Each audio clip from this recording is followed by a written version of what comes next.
I believed that I was God and that we could all become Christ too, if only we realized this inherent connection we have to God. At 19 years old, New Age blogger Steve Bancars was a spiritual guru to hundreds of thousands of followers. For Steve, it had spiritual and financial benefits.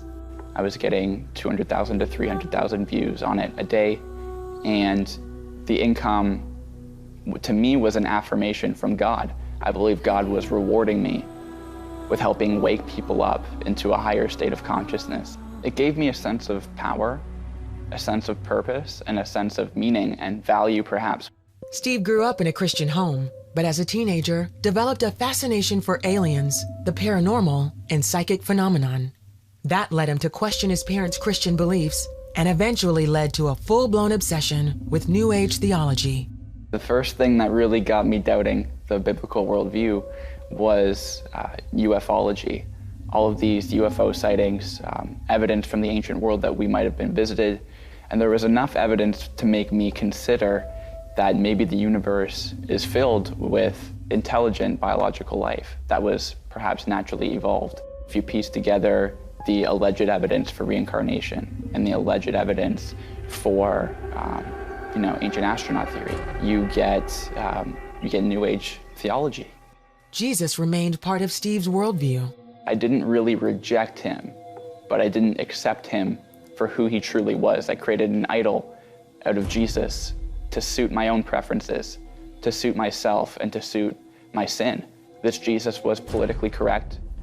He was a universalist. I wanted to be my own guide, and I didn't want to have to play by somebody else's rules.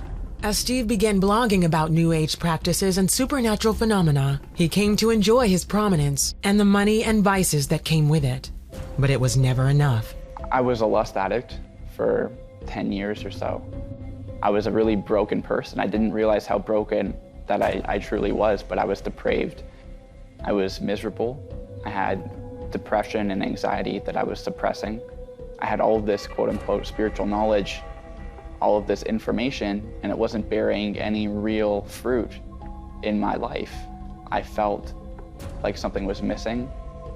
I felt a little bit dead inside. Steve had a disturbing dream.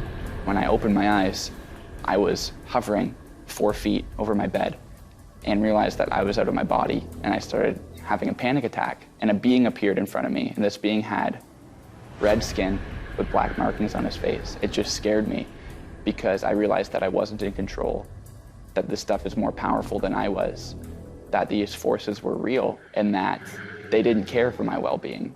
They didn't need my permission. I was in their playground. Shaken by the experience, he began investigating the claims of the Bible and Jesus more closely.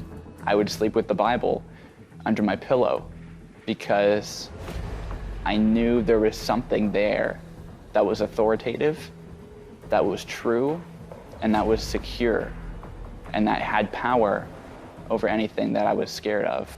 In his search for answers, Steve was drawn to stories in books and online of people who had encounters with Christ. I would watch another near-death experience where someone would go to hell. Jesus would rescue them out of hell, and they'd come back, and the fruit of their lives, they would be totally transformed, and I'd feel moved and touched. And I'd think to myself, okay, there's something real to Jesus, the Jesus of the Bible. Steve finally accepted one of his mother's many invitations to go with her to church. At the end of the service, he prayed and asked Jesus into his life, but it was more of a mental exercise than an act of faith. I just decided in my head, intellectually, that I was going to soften up to him. But I still held all the same New Age beliefs. I still believed in everything that I believed in my sin life. I wanted a little bit more of him, but I guess I still didn't want all of him. After a few days, Steve realized he couldn't ignore the truth any longer. I reached a point in my life where the brokenness was weighing on me so much that I needed to stop playing games with my life. I needed to stop playing games with God and stop playing games with Jesus. And I just decided to go outside and to just fall on my face before Jesus and just weep. I was just weeping like a baby. I was submitting. I was repenting. I was tired. I was sorry. I was broken. and I couldn't do this alone anymore. And I was crying out for him. I wanted him. In that moment, Steve had an experience with Christ of his own. I could feel that he was Lord over me, and he was Lord over all creation. I could feel that he was concerned for me, but I could feel that he was king. I knew that he was king over creation, that the whole universe was under his feet, and the wind was just totally infused with his presence. And the thing that stuck out for me, that made me realize that I was dealing with God, was how the wind and the trees, the sounds outside, the birds, the crickets, they sounded like they were glorifying him. Like he was there with me, and they were acknowledging that somehow. Like,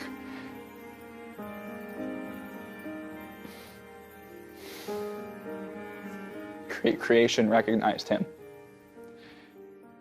Steve burned all of his New Age books and made a public statement to his online followers. I told people within a few days of that experience, I'm sorry for misleading all of you astray. This stuff is not of God. They're tools of demons to deceive us and lead us away from Jesus. And Jesus is the Son of God, and he's exactly who he claimed to be. Steve endured waves of ridicule and personal attacks from the online community, but that hasn't stopped him from trying to teach those who persecuted him. His website, reasonsforjesus.com, provides evidence and sound reasoning that prove the claims of the Bible and the only path to truth, forgiveness, and joy in life come through Jesus Christ. He delivered me from the stronghold of New Ageism and of occult philosophy. I'm the happiest I've ever been in my life. I feel more whole than I've ever been in my life. If there's hope for me, there's hope for anybody. I was the most lost person that I knew, and the Lord drew me to himself and had mercy on me. We come to the Lord, he forgives us, he gives us his Spirit, and he wants to help us heal and restore us and walk us through these traumas and these pains. And he wants to accept us and welcome us as a son into relationship with him, not into dry religious rule keeping, but into a supernatural, intimate relationship with Jesus Christ and his presence.